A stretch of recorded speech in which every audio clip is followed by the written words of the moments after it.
Sir, ninenervyos ka ba, sir, o inaantok ka lang, sir? Kung naistorbo ka namin, sir. Pasensya na, sir, kung kami po ay nakaistorbo. Nervous siguro, sir. Bakit ka nervous, sir, kung wala kang kasalanan? All you need to do is just tell the truth.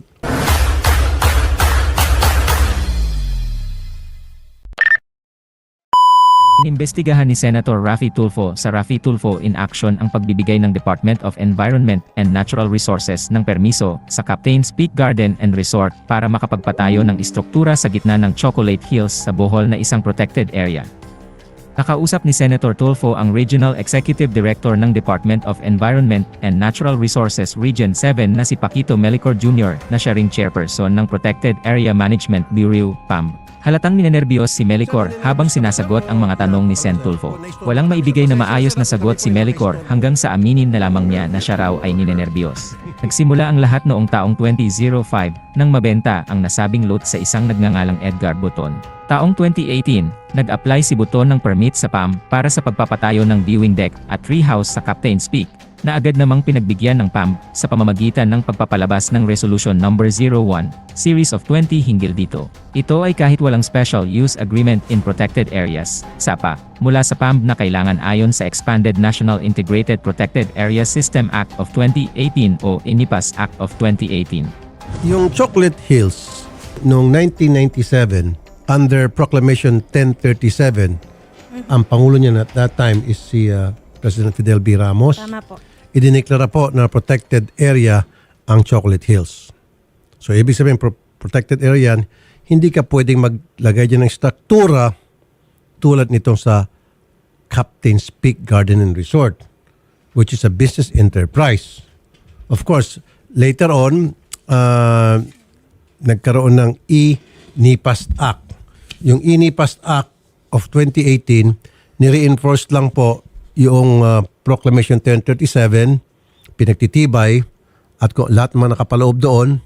At the same time, sinasabing yung mga protected area ay pwede namang magkaroon ng something like special use permit na mabibigyan.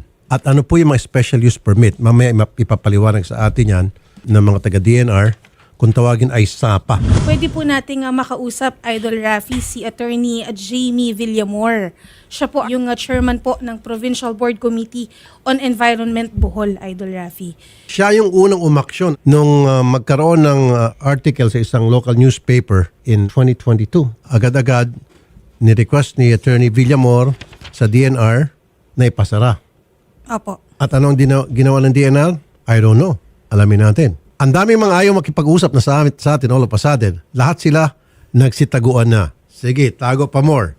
Ha? Tatago kayo? Sa Senado hindi kayo makapagtago dahil kapag nagtago kayo, hintayin nyo lang sa pina. Okay? Mr. Felito Pon, magandang hapon po. Mr. Magandang hapon po, ma'am. Magandang hapon po, Senator Raffy. Noong 2018 po, yung PAMBI ay nag-issue ng resolution allowing the construction of a viewing deck and a treehouse sa area na yan na kung saan nakatirik na itong Captain's Peak. Administration na ho ba ng mayor ninyo?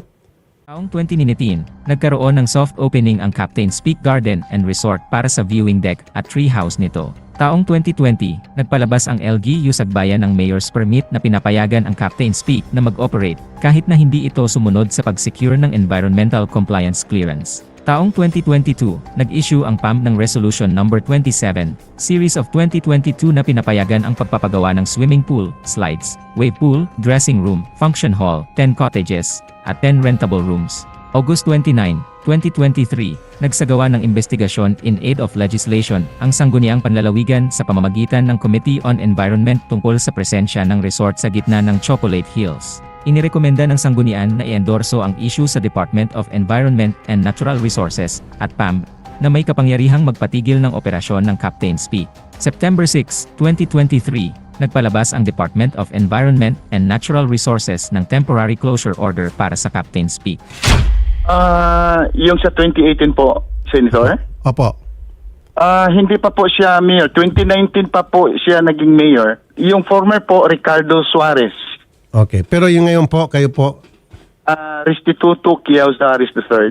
Pero nung 2019, nag-soft opening po Itong Captain's Peak, so si Mayor nyo na po ang nakaupo dyan, si Mayor Suarez. Bakit po hindi nyo na flag down ito na bawal to nasa ano kaya? Nasa loob ng protected area. Dapat kinancel yung kanilang business permit. Actually, may mga proseso po sa pag-apply ng permit eh. So, ang sa paningin namin, nasunod naman lahat yung mga requisites na para sa end ng LGU business permit. Apo, ano po yung mga nasunod, sir? Meron silang PAMB resolution nga, yung sinasabi natin na inattach sa application. Tapos, yung sa zoning naman, nag-issue naman ang zoning at saka yung building officials, pati na yung assessor at saka yung MENRO. Magandang hapon po, sir. Yes, sir. Yes, sir. Sir, pinag-uusapan po namin itong Captain's Peak sa gitna po ng Chocolate Hills. Alam niyo na ho ito, ano? Bakit po nakalusot? Sir, I'm sorry, sir, kasi we have instructions na we will have to seek clearance muna, sir, from our principals. Who is your principal? Our central officer. And who would that be, sir? Yung official, whoever is in charge, we need to seek clearance po, sir. Kayo ba sitting chairman ng PAMBI dyan sa Bohol area? Tama ba, sir? Yes, sir. Yes, sir. Kayo ho ba ang isa sa mga member ng PAMBI? Yung chair, sir. Chair. Kayo po yung chair, tama? Yes, sir. Okay. So kayo yung chair, kayo po yung nag-approve ng resolution na pinapayagan po yung pag-construct ng Captain's Peak despite the fact na alam nyo may Proclamation 1037 panahon pa po ni President Fidel Ramos declaring Chocolate Hills as protected area. Sir? Yes, sir. Yes, sir. Sir? Hello. Yes, sir. Yes, sir. Ba't yung pinayagan? Sir, ang chairman is will have a vote only when there will be what you call this? There's, yeah. Will break a tie when there is Correct. a tie. You're only one vote. Pero being the chairman, you can also tell your colleagues and your members na, hey, protected area to, baka sasabi tayo later on. Huwag natin itong payagan, mga kapatid. Ikaw ang chairman eh. Siyempre, paniniwalaan ka. Siyempre, you will have weight over the others being the chairman. All you need to do is you show them this Proclamation 1037, series of 1997, panahon ni Fidel Ramos, President Fidel Ramos, stating that Chocolate Hills is a protected area. Noong 2018, nag-issue kayo ng permit for a viewing deck and treehouse. Okay po yan. Pasok po yan sa tinatawag na yung SAPA. Alam niyo po yung SAPA, yung Special Use Agreement in Protected Areas. Yan po yung nakapaloob sa INIPAS Act. However, noong 2018, nag-issue ulit kayo ng resolution para sa development na. 2019, soft opening ng view deck and treehouse. Okay pa rin po yun. 2022, yun na po yun. Nag-full blast na. Nagkaroon na ng cottages, swimming pool, etc. At kayo pa rin po yun. Di ba, sir? Noong 2022, nagkaroon po ng newspaper article sa Bohol, local, na binabatikos po yan at umaksyon po si Attorney Jamie Villamor at nag-request po sa DNR na ipasara at wala ho kayong ginawa. Sir? Hello. Yes, sir. Yes, sir. Yes, sir. Opo. Hello. Yes, sir. Yes, sir. Yes, sir. Yes, sir. Opo. Wala po kayong ginawa. Bakit po, sir? Sir, we will excuse myself, sir, kasi I'm what you call it? Sir, pag ipatatawag ka kayo sa Senado, hindi kayo pwede mag-excuse. Kapag hindi kayo pumunta, ipapasapinaw kayo. Pag nagmatigas kayo, makukontem kayo. Hindi po, the taong bayan needs an answer right here, right now. Kung masagot mo to na maayos today, hindi na siguro ikaw patatawag sa Senado, hindi ko na kailangan siguro magkaroon ng hearing kasi nasagot na yung mga katanungan na nais namin malaman lahat. Pero kung hindi mo kami sagutin at para kang inaantok, tingnan natin kung antokin ka pagdating sa hearing sa Senado, sir. Pambabastos po ito sa kalikasan, sir. Itong ginawa nyo, pambabastos, lantarang pambabastos sa ating kalikasan. They were supposed to secure an ECC, pero they have not secured an ECC, sir. I know, in the first place, hindi sana kayo nag-issue ng resolution na allowing Captain's Peak na magkaroon ng construction dyan sa area na yan. That resolution that you issued, yun po ang ginamit ng LGU para issuean sila ng business permit sa BPLO, Business Permit Licensing Office. Kayo po ang nag-umpisa lahat. Kayo po ang naging ugat ng problema. You see? Sir, Yes, sir. paano yan, sir? Sir, mukhang matatanggal ka rito, Yes, sir. Although, isang boto ka nga lang. Sige, pwede yung malaman kung sino-sino mga members ninyo? Yes, sir. We will. Sino po mga members nyo po ng PAMBI nyo dyan? Alam ko, governor, mayor, barangay chairman, tapos district representative ng lugar, may sakop niya, even senator pa nga eh. Or a sitting senator, alam ko. Okay? So lahat po ba yung pumirma? The majority, sir. Majority. Sino-sino po yung mga pumirma doon? Bukod po sa inyo, sir. Sa PAMBI. Sir, what are you referring to? It is the resolution Di or ba, sir, the yung votation during the meeting? Yes, sir. Yung pumirma sa sa resolution na allowing Captain's Peak na mamayagpag sa isang protected area gaya ng Chocolate Hills. Hello, hello, Yes. sir. Opo, sir. Opo. Yes, sir. Yeah. Opo. We are in the middle of a meeting kasi, sir, with Opo. one. Oo. Huwag mo na problemahin yung meeting na yan kasi baka dumating ang time, hindi mo na kailangan makipag-meeting sa kanila.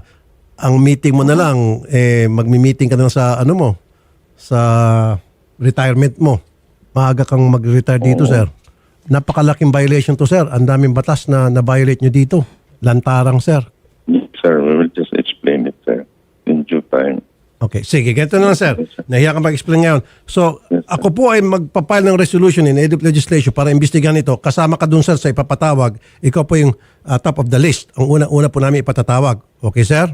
Yes, sir. At syempre, sir, sabi mo, kukuha ka muna ng go signal doon sa higher up. Then, Yes, sir. aakyat tayo hanggang kataas-taasan kung kinakailangan. Pati si Secretary Loizaga, kasama sa ipatatawag din namin para dalawa kayo mag-amo, magsasalita doon. Tama ba, Yes, sir? sir. Yes, sir. Yes, sir. Okay. So, sa ngayon, sir, hindi na kita pwedeng pilitin. Sir, ninenervous ka ba, sir, o inaantok ka lang, sir? Kung naistorbo ka namin, sir. Pasensya na, sir, kung kami po ay nakaistorbo. Nervous siguro, sir. Bakit ka nervous, sir, kung wala kang kasalanan? All you need to do is just tell the truth. January 22, 2024, nag-issue ang Department of Environment and Natural Resources Region 7 ng Notice of Violation sa Captain's Peak dahil sa pag-ooperate ng walang ICC March 13, 2024, na iparating sa Raffy Tulfo in action ang isang viral video kung saan ipinapakita ang kaduda-dudang resort sa gitna ng Chocolate Hills. Pansin-pansin na ang chairman ng PAMB na nagpalabas ng resolusyon para mabigyan ng permit ang Captain's Peak ang siya ring nag-issue ng kanilang notice of violation na ipinapatigil ang kanilang operasyon. At ito ay si Regional Director Melicor. Pero hindi lang ito ang kauna-unahan nagpagkakataon na pumalpak ang PAMB. Matatandaan na sa Senate budget hearing ng DENR noong Nobyembre 2023, binatikos ni Sen. Edol ang pagpayag ng PAMB sa Vena Energy na magpatayo ng istruktura sa Masungi Georeserve na isang ding protected area. Maghahain si Sen. Edol ng Senate Resolution in Aid of Legislation para imbestigahan ang pagbibigay pahintulot ng PAMB sa mga kumpanyang sumisira sa kalikasan na sakop ng ating mga protected area. Dito, and then pinagsabihan niya.